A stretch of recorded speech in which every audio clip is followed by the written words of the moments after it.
नमस्कार बच्चों, उत्तराखंड सीरीज़ का आज हमारा है 28वां दिन। हम अपने चैनल पर लेकर आए हैं जिला सीरीज़, जिस पर हम सर्वप्रथम बात कर रही हैं देहरादून ज़िले की। देहरादून ज़िले से जुड़ी हमने बातें जानी भाग ए और भाग 2 में। आज हम शुरू करेंगे देहरादून का भाग 3, जिसमें अब जो प्रमुख बातें कुछ रह गई हैं उनके बारे में जानेंगे। सर्वप्रथम आज शुरुआत करेंगे परिवहन तंत्र से। हमारे देहरादून ज़िले में क्या क्या परिवहन तंत्र हैं उसके बारे में जानेंगे। सर्वप्रथम सड़क तंत्र के बारे में जानेंगे, क्योंकि सड़क तंत्र ही ऐसा तंत्र है जो तीनों रेल तंत्र, सड़क तंत्र या हवाई तंत्र में सबसे ज़्यादा फैला हुआ रहता है किसी भी जगह में। सड़क तंत्र देखा जाएगा तो ये है रोड मैप देहरादून का सड़क का नक्शा।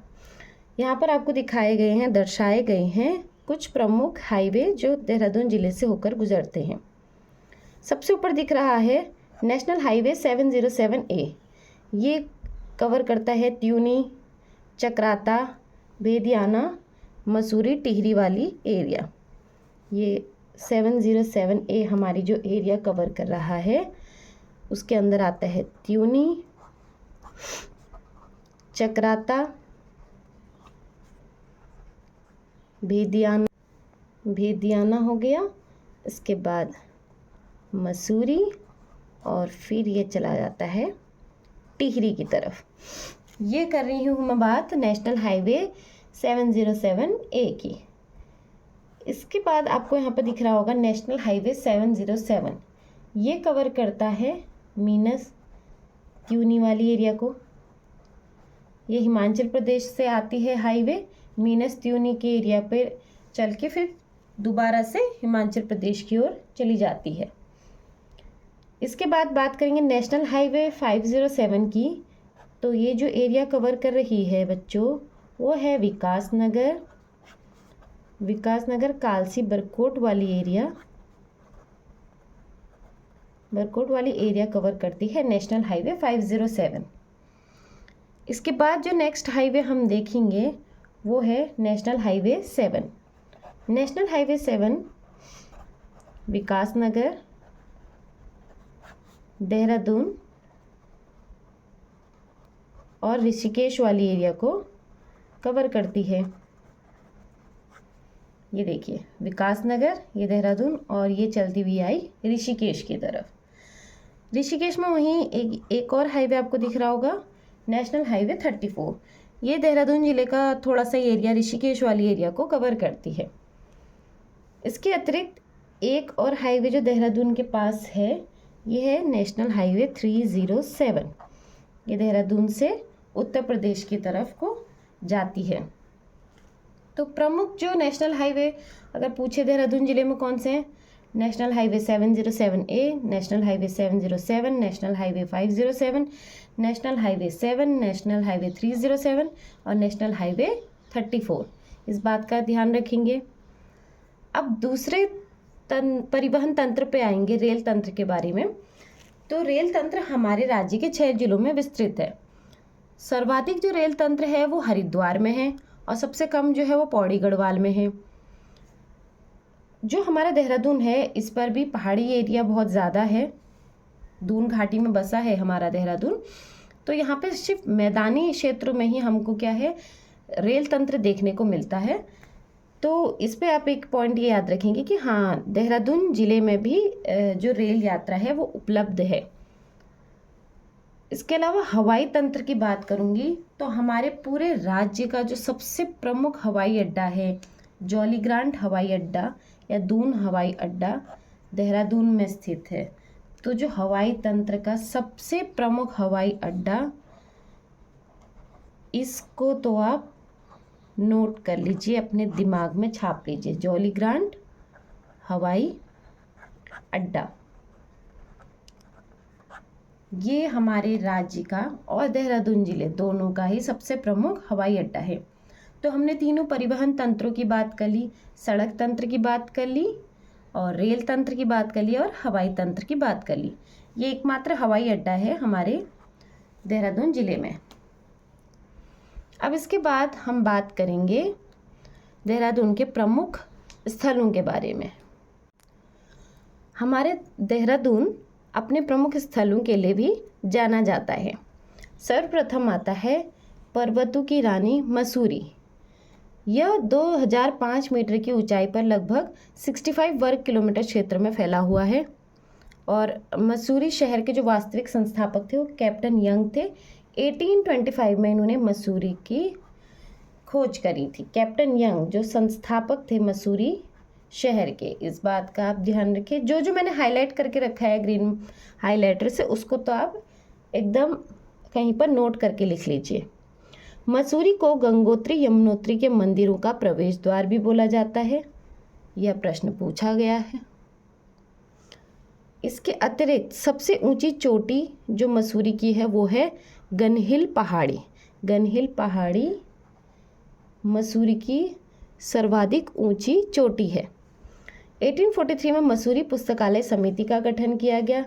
दर्शनीय स्थलों में Kempty fall, Mossy fall, Chakrata fall, Bhatta fall, Dhanaulti, Top Tibba, सुरकुंदा देवी मंदिर, हैप्पी वैली और इसके अतिरिक्त भी मसूरी में बहुत ज़्यादा प्रमुख स्थल है घूमने के लिए, देखने के लिए।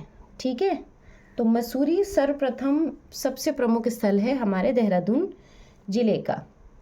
इसके बाद आता है मालसी डियर पार्क। यह देहरादून शहर से 10 किलोमीटर दूर मसूरी मार्ग पर स्थित है। यहाँ लोगों के मनोरंजन के लिए हिरन और पक्षियों आदि वन्य जीवों वाला जंतु उद्यान है। ये क्या है? एक तरीके का जू है, मालसी डियर पार्क।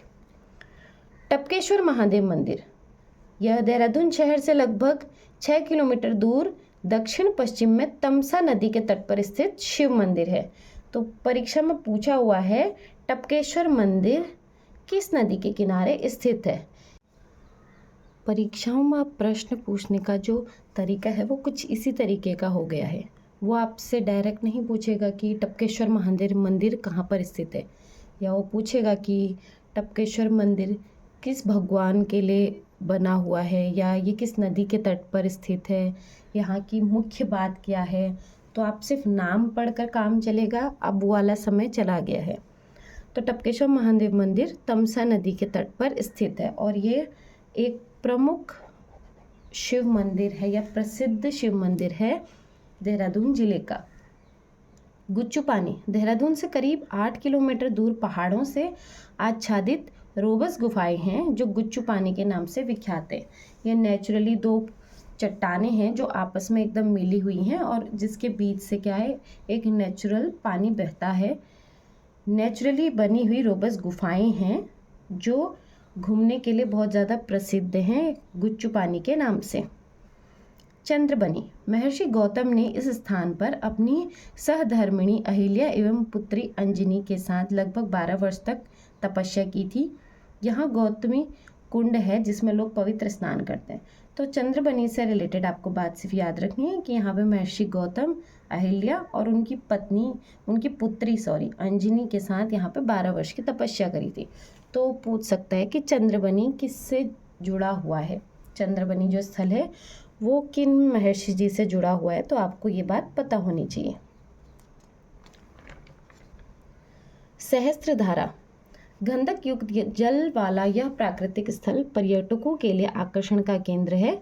यह देहरादून से 14 किलोमीटर दूर बाल्दी नदी तट पर स्थित है। सहस्त्रधारा। फन वैली की बात करेंगे, प्रमुख स्थल है देहरादून से 25 किलोमीटर दूर हरिद्वार मार्ग पर है और यह 20 एकड़ क्षेत्र में फैला हुआ है। यह एक मनोरंजन का पार्क है। यहाँ पर गो कार्टिंग, वाटर स्लाइडिंग, सबसे बड़ा लहर तालाब और 20 रोमांचकारी खेल आकर्षण के केंद्र हैं। अब यह 20 से ये संख्या बढ़ गई है, रोमांचकारी खेल यहाँ पर अब काफ़ी ज़्यादा संख्या में होने लगे हैं। सुंदर कुंडा देवी या सरकुंडा देवी कहेंगे, मसूरी से 33 किलोमीटर दूर 3030 मीटर की ऊंचाई पर कद्दूखाल नामक ग्राम के निकट है सरकुंडा देवी का मंदिर। ये मोस्ट इम्पॉर्टेंट, और किस गांव? कद्दूखाल नामक ग्राम के निकट। भद्राज मंदिर मसूरी से 15 किलोमीटर दूर स्थित है। मंदिर भगवान कृष्ण के अग्रज भगवान बलभद्र जी को समर्पित है। भद्राज मंदिर कृष्ण के बड़े भाई बलभद्र जी को समर्पित है। और भद्राज जौनसार बावर क्षेत्र के लोक देवता भी माने जाते हैं। देहरादून में आपको पता है, देहरादून के उत्तरी छोर पर जौनसारी लोग रहते हैं, जौनसारी समुदाय के लोग रहते हैं। और जौनसार बावर क्षेत्र के लोगों के लोक देवता भी किन्हें माना जाता है? भद्राज जी को ही माना जाता है। ज्वालाजी मंदिर, ज्वालाजी मंदिर मसूरी में 9 किलोमीटर की दूरी पर पश्चिम दिशा में 1024 मीटर की ऊंचाई पर बिनोक पहाड़ी पर स्थित है ज्वालाजी मंदिर। तो इसके अतिरिक्त भी बहुत सारे प्रमुख स्थल हैं हमारे देहरादून जिले में, लेकिन जो परीक्षा दृष्टि में परीक्षा में पूछे हुए हैं वो लगभग यही प्रमुख स्थल हैं। तो उम्मीद करती हूँ प्रमुख स्थल थोड़े आपके दिमाग में बैठे होंगे, आपको थोड़ा सा समझ में आया होगा। प्रमुख स्थलों की बात कर ली। अब देहरादून जिस चीज़ के लिए सबसे ज़्यादा जाना जाता है, हमने कल के भाग में चर्चा करी थी कि देहरादून की जो साक्षरता है वो हमारे राज्य में सर्वाधिक है और देहरादून को एजुकेशन हब भी कहा जाता है। यहाँ पर हमारे राज्य में जितने भी इंस्टीट्यूट है, सबसे ज़्यादा इंस्टीट्यूट हो गया, सबसे ज़्यादा कॉलेजेस हो गया, या सबसे ज़्यादा जो प्रमुख संस्थाएं हैं सरकारी, वो कहाँ हैं? देहरादून ज़िले में स्थित हैं। तो इनसे भी परीक्षाओं में प्रश्न पूछा जाता है कि ये संस्था किस ज़िले में है, ये किस ज़िले में है। तो हम अभी देहरादून की बात कर रहे हैं, तो अभी हम सिर्फ देखेंगे देहरादून के प्रमुख संस्थान। सर्वप्रथम सर्वे ऑफ इंडिया, भारतीय सर्वेक्षण विभाग देहरादून में है। इसकी स्थापना 1767 में बंगाल में की गई थी। 1942 में देहरादून में स्थानांतरित किया गया था। सर्वे ऑफ इंडिया ये पूछा हुआ प्रश्न है। राष्ट्रीय जल सर्वेक्षण कार्यालय, नेशनल हाइड्रोग्राफिक ऑफिस, जिसकी स्थापना 1770 में ईस्ट इंडिया कंपनी ने करी थी और 1954 में देहरादून स्थानांतरित किया गया। ये 1942 में स्थानांतरित किया गया, ये 1954 में स्थानांतरित किया गया। फॉरेस्ट रिसर्च इंस्टीट्यूट देहरादून, भारतीय वन अनुसंधान संस्थान देहरादून, जिसकी स्थापना 1864 में हुई और जो पर्यटन की दृष्टि से भी बहुत इम्पोर्टेंट है। फॉरेस्ट रिसर्च इंस्टीट्यूट बहुत खुली एरिया है, बहुत बड़ा मैदान है जहाँ पर लोग घूमने आते हैं और यहाँ पर जो पिक्चरों की शूटिंग है वो भी बहुत ज़्यादा होती है, तो ये भी इम्पोर्टेंट है। वादिया इंस्टीट्यूट ऑफ हिमालयन जियोलॉजी, इसकी स्थापना 1968 में दिल्ली में हुई थी और 1976 में देहरादून में स्थानांतरित किया गया। तो जो स्थानांतरित वाले संस्थान है इनको तो आप स्पेशल याद रखिए, क्योंकि ये पूछता है कि इसकी स्थापना पहले कहाँ हुई थी। 5th नंबर पर आता है हमारा institute of drilling technology, drilling प्रौद्योगिक संस्थान, जिसकी स्थापना हुई 1978 में देहरादून में।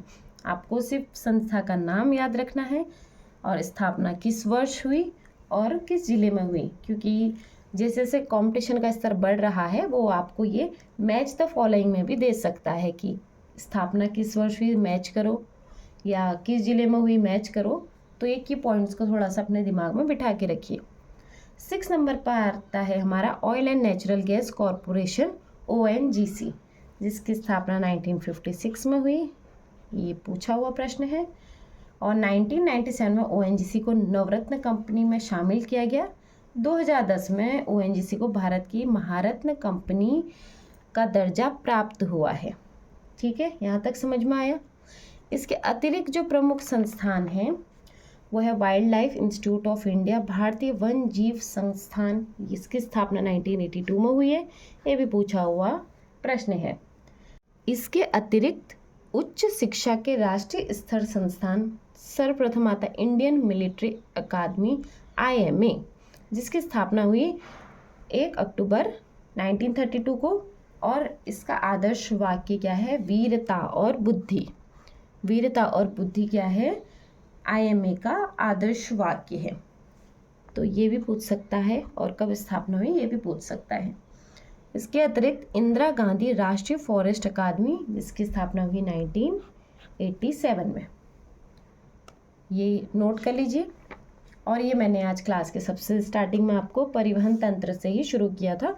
अगर किसी को नोट डाउन करना है तो वो इसका स्क्रीनशॉट ले सकता है। तो यहीं पर देहरादून से जुड़े जो प्रमुख बातें हैं वो मैंने तीनों भागों में कवर करने की पूरी कोशिश करी है। कल और परसों 2 क्लासेस में मैं लेके आऊँगी देहरादून ज़िले से आज तक जितने भी प्रश्न बने हैं, जितने प्रश्न पूछे गए हैं, वो मैं लेकर आऊँ। यानी कि आपके सामने कल परसों आएगी जो हमारी देहरादून ज़िले की MCQ सीरीज़ है। इससे क्या होगा, 3 दिन आपने देहरादून के बारे में पढ़ा, अब कोई चीज़ भूली भटकी छूट गई होगी मुझसे तो वो MCQs में कवर कराऊंगी और उसको वहीं पर मैं समझाने का या डाउट क्लियर करने की कोशिश करूंगी। उम्मीद करती हूँ आपको मेरा पढ़ाया हुआ समझ में आया होगा। तो कल के MCQ सीरीज़ के लिए आप तैयार रहिए।